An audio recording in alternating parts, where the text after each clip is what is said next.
భగవద్బంధువులందరికీ హృదయపూర్వక నమస్కారాలు. ఓం శ్రీ గణేశాయ నమః. ఓం శ్రీకృష్ణ శరణం మమ. ఓం శ్రీ శారదాంబాయై నమః. శ్రీమద్ భాగవతం శ్రీకృష్ణ లీలామృతం ఉత్తరార్థం దశమస్కంధం అధ్యాయం 32 నందు సుధామునకు ఐశ్వర్య ప్రాప్తి మొదలైన కథలను ఈ భాగంలో విందాం. సుఖమహర్షి పలుకుతూ ఉన్నాడు.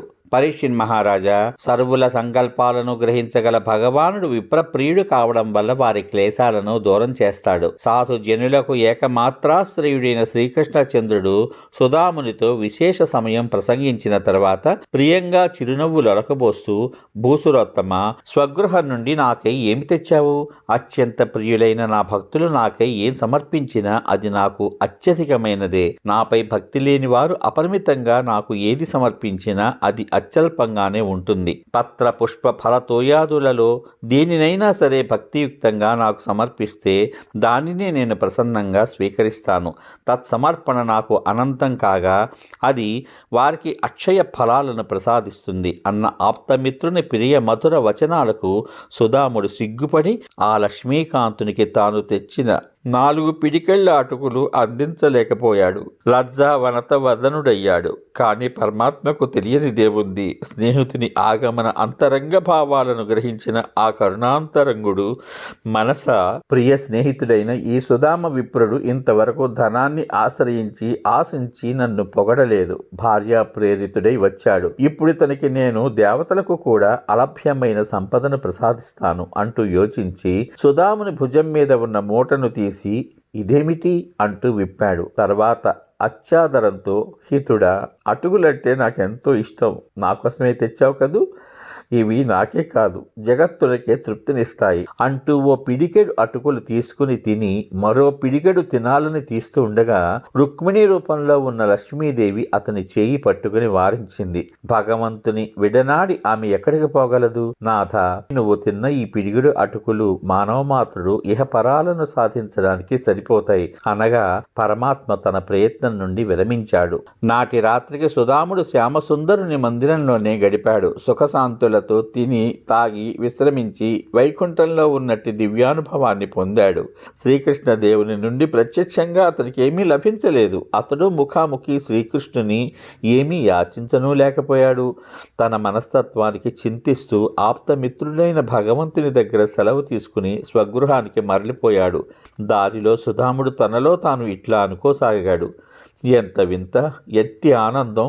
భూసుర భక్తుడని ఖ్యాతిగాంచిన శ్రీకృష్ణచంద్రుని విప్రసేవా తత్పరతను నేను స్వయంగా అనుభవించాను. లక్ష్మీ వక్షస్థలాలయుడైన పరమాత్మ నా వంటి దీనదరిద్రుణ్ణి హృదయమార ఆలింగనం చేసుకున్నాడు.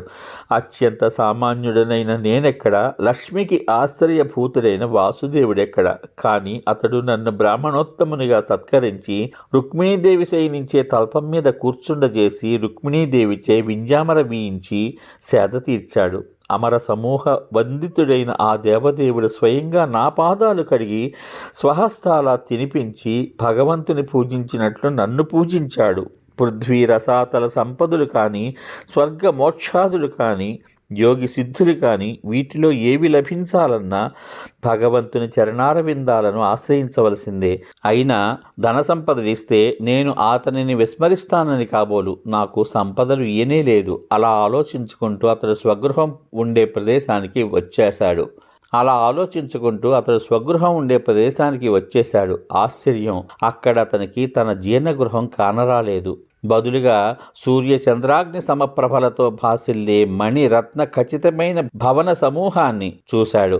వాటిని పరివేష్టించి ఉద్యానవనాలున్నాయి. అందులో పక్షులు గుంపులుగా చేరి కిలకిలారావాలు చేస్తూ ఉన్నాయి. అక్కడి తటాకాలలో నేల ధవళ కాంతులతో సౌగంధికాలు వికసించి ఉన్నాయి. సుందరాంగనలు, సుందరులైన పురుషులు కోలాహలంగా అటూ ఇటూ విహరిస్తూ ఉన్నారు. అట్టి ఆ దివ్య ప్రదేశాన్ని తిలకించి సుధాముడు మనస, ఇది భ్రమయా లేక వాస్తవమేనా? గతంలో నేను వసించిన ప్రదేశమేనా ఇది? ఎంతలో వింతగా ఎంత మార్పు చెందింది అని అతడు ఇంకా ఏదో ఆలోచిస్తుండగా దేవతల వలె భాసిల్లే నరనారీమణులు మంగళవాద్య గీతాలతో ఆహ్వానించవచ్చారు. పతిదేవుని ఆగమన సమాచారం విన్న సుధాముని అర్ధాంగి ఆనంద పులకిత గాత్రి అయి శీఘ్రమే గృహం నుండి వచ్చిన శ్రీదేవిలా ప్రకాశించసాగింది. ప్రాణనాథుని చూసిన ఆమె నయనాలు ప్రేమోత్కంఠతో అశ్రుపూర్ణాలయ్యాయి. ఆ భారాన్ని సహించజాలక ఆమె కళ్ళు మూసుకుంది. పతికి వినయంగా ప్రణమిల్లి మనసారా కౌగిలించుకుంది. బంగారు హారాలు అలంకరించుకున్న సుధామ పత్ని ఆ భామల మధ్య అమరభామినిలా భాసిల్లసాగింది. ఆమెను ఆ విధంగా చూసిన అతడు ఆశ్చర్యపడుతూ ఆమెతో కలిసి ఆనందంగా మందిరంలో ప్రవేశించాడు. అది సామాన్య భవనం కాదు, మహేంద్రుడు నివసించే సర్వవైభవోపేతమైన మందిరంలా ఉంది. శతాధిక మణి స్తంభాలు ఆ మందిరంలో ఉన్నాయి. గజదంత వినిర్మిత స్వర్ణాలంకార ఖచ్చిత శయ్యలపై పాల నురుగుల వంటి మెత్తని తెల్లని పరుపులు వేయబడి ఉన్నాయి. బంగారు దండాలతో కూడిన చామరాలు ఎన్నో ఉన్నాయి. కాంచన రత్న రంజిత సింహాసనాలు, వాటిపై కోమలమైన పరుపులు పరువుబడి ప్రకాశిస్తూ ఉన్నాయి. ముత్యాల తోరణాలతో గవాక్షాలు వెలుగులు చిమ్ముతూ ఉన్నాయి. స్ఫటిక శిలా వినిర్మిత వేదికలపై ముత్యాల అలంకారాలు చేయబడ్డాయి. హేమ నిర్మిత నారీమూర్తుల హస్తాలలో మణిదీపాలు ప్రకాశిస్తూ ఉన్నాయి. తన ఈ మహావైభవ సంపదాదులకు హేతువు కానరాక సుధాముడు గంభీర చేతస్కుడే పరిపరి విధాల యోచిస్తున్నాడు. ఆగర్భదరిద్రుడనైన నాకీ భాగ్యం ఎలా వచ్చింది? యదువంశానంద వర్ధనుడైన నందనందన దేవుని అపార కరుణ కాక కారణం మరేముంటుంది? భగవానుడు పూర్ణకాముడు, లక్ష్మీకాంతుడైన అతడు అనంత భోగైశ్వర్య సమన్వితుడు. అందులకే యాచక భక్తుల స్థితిని గ్రహించి వారి సర్వాభీష్టాలను నెరవేరుస్తూ ఉంటాడు.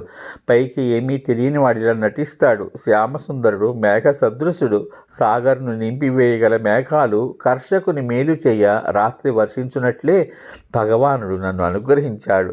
విశేషంగా వర్షించిన అతడు స్వల్పంగానే భావిస్తాడు. జన్మ జన్మలకు నాకు శ్రీకృష్ణ చరణారవిందాల యందే అనన్య భక్తి ఉండునుగాక. సిరి సంపదలు నాకు అవసరం లేదు. సర్వ సద్గుణ సంపన్నుడు కరుణాసాగరుడు అయిన శ్యామసుందర భగవానుని చరణారవింద సేవాభాగ్యం లభించునుగాక. సంపదలు దోషహేతువులని పరమాత్మ సర్వదా చెబుతూ ఉంటాడు.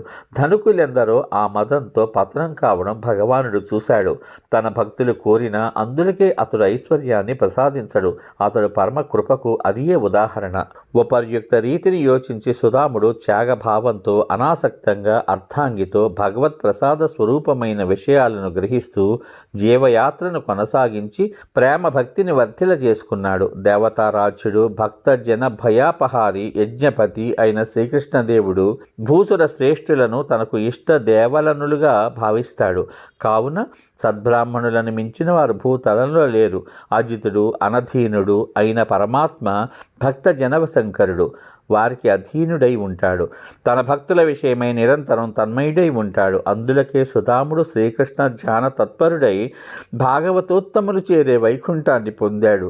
అతని అవిద్యా సర్వస్వం అంతమందు నశించిపోయింది. భగవంతుని బ్రాహ్మణ భక్త సంబంధమైన ఈ లీలలను పఠించేవారు, ఆలకించేవారు భగవచ్చారణారవింద సంలగ్నులై భవబంధ విముక్తులవుతారు.